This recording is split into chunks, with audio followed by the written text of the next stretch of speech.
ಈ ಜನುಮವೇ ದೊರಕಿದೆ ರುಚಿ ಸವಿಯಲು.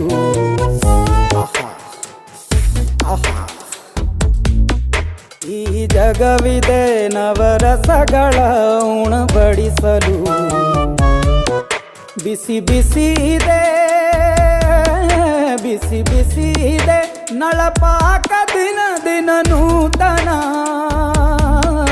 ಈ ಬಿಸಿಯುವಾರುವ ಮೊದಲೇ ಎಲ್ಲರ ಜೊತೆಯೇ ಮೆಲ್ಲುವ ಕಲೆಯ ಜೀವನ ಜನುಮವೇ. ಈ ಜನುಮವೇ ದೊರಕಿದೆ ರುಚಿ ಸವಿಯಲು. ಈ ಜನುಮವೇ ದೊರಕಿದೆ ರುಚಿ ಸವಿಯಲು.